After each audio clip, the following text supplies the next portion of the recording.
Hola hermanos, un gusto saludarles en este día. Segunda de Corintios capítulo 11, vamos a revisar ahí entonces lo que el Señor nos tenga.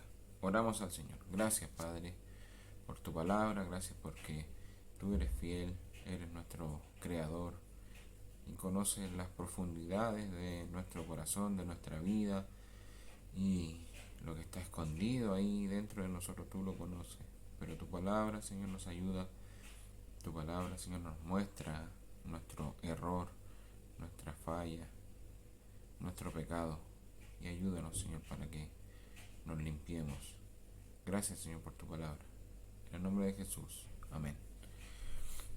Bien, entonces seguimos esta historia de esta carta de segunda de Corintios y vemos entonces como resumen, porque yo creo que usted leyó este capítulo ya, eh, el resumen de lo que está sucediendo es que Pablo está teniendo esta defensa de su apostolado.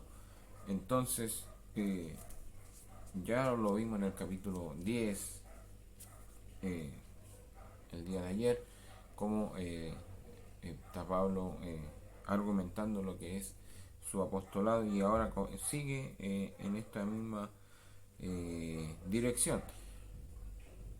Pero todo esto sucede porque aquí en esta iglesia habían falsos maestros y eso lo recalca claramente en esta porción que vemos el día de hoy.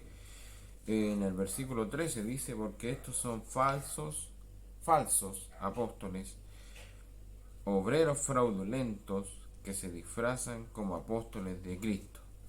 Ese es el punto por lo cual estaba Pablo haciendo esto, porque ellos estaban diciendo, oigan, Pablo no, Pablo es un debilucho, Pablo no sabe hablar, nosotros, y ellos mentían, ellos decían que venían de acá de la iglesia de Jerusalén, y, y como dice también en algunos versículos, estaban mostrando entonces a otro Jesús. ¿Cómo a otro Jesús? Porque lo estaban cambiando con la realidad que era Jesús y que era la misión que tenían los 12 apóstoles y también incluido ahora Pablo, de llevar el Evangelio con el verdadero Evangelio del Señor. Eh, y entonces está ocurriendo esto y Pablo entonces está defendiéndose, digamos así. Pero lo que me llamó la atención a mí es lo que dice en el principio, el versículo 2 donde dice, porque os celo con celo de Dios, para presentaros como una virgen pura a Cristo. Pero temo que como la serpiente con su astucia engañó a Eva, vuestros sentidos sean de alguna manera extraviados de la sincera fidelidad a Cristo. Entonces, en ese punto medité yo porque dice, o celo con celo de Dios. Y dije, bueno, ¿y el celo de Dios es bueno, es malo?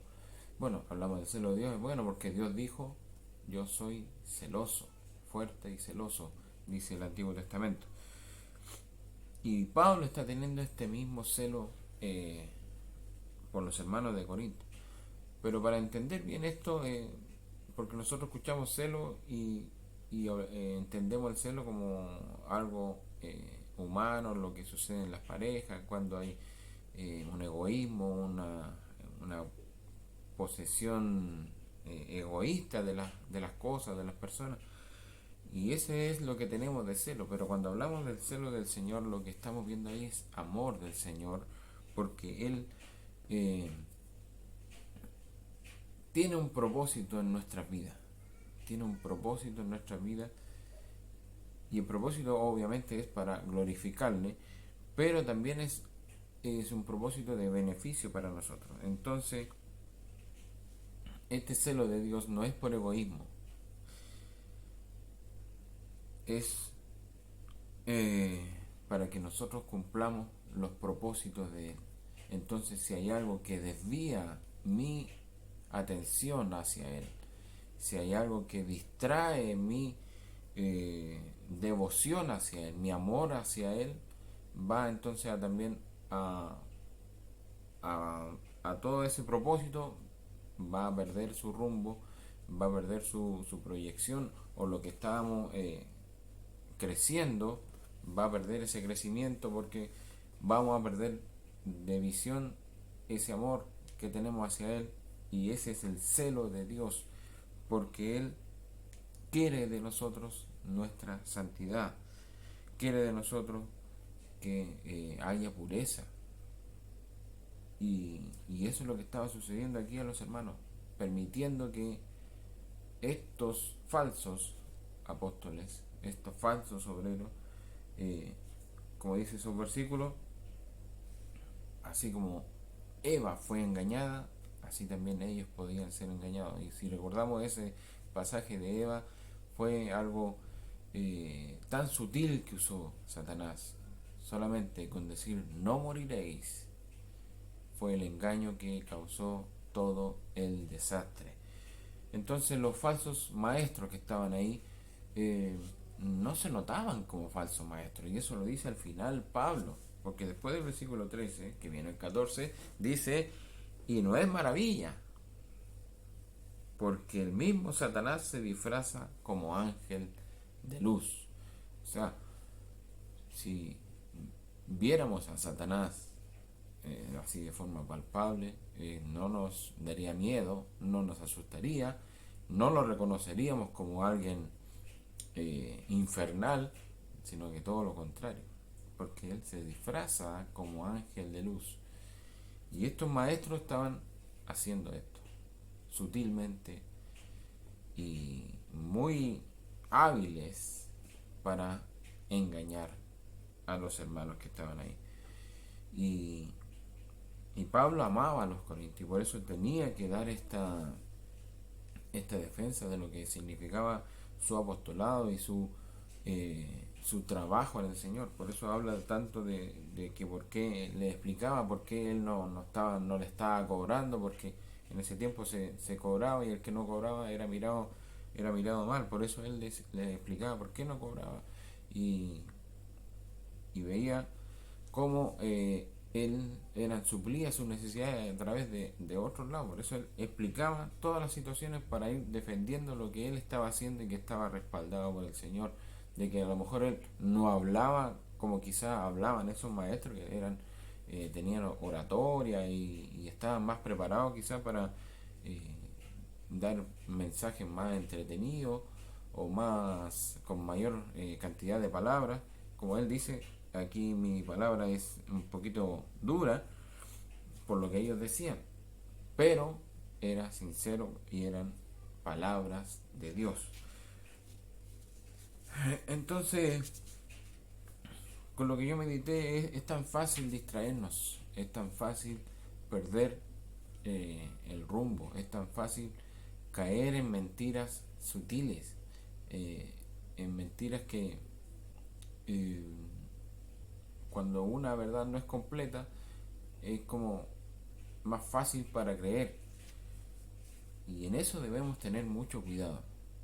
Debemos tener mucho cuidado, porque hasta el día de hoy, desde que comenzó la iglesia, vemos cómo existen estos personajes fraudulentos y que son falsos. Para tener herramientas y armas en contra de estas situaciones donde eh, vamos a creerle a alguien que puede hablar la palabra de Dios, podemos decir, sí, él es cristiano, pero hay que analizar bien todos sus puntos de vista, y hay que analizarlo con la palabra de Dios. Por eso es importante leer la palabra de Dios, por eso es importante buscar y escudriñar la palabra de Dios. Si hay algo que no entendemos, volvamos a leerlo, y si no lo entendemos aún, volvamos a leerlo, y así vamos entendiendo lo que está diciendo. Y el Espíritu también nos ayuda para que también vayamos comprendiendo y vayamos recibiendo lo que el Señor quiere de nosotros. Así que a tener mucho cuidado, porque se levantan falsos apóstoles, y, y que Dios nos cuide para que podamos estar siempre atentos y siempre no, no cambiando al Señor, que es nuestra luz, nuestra prioridad, nuestro amor principal, que no sea cambiado por otra cosa, para que no seamos contaminados y no caigamos en esto que cayeron los corintios.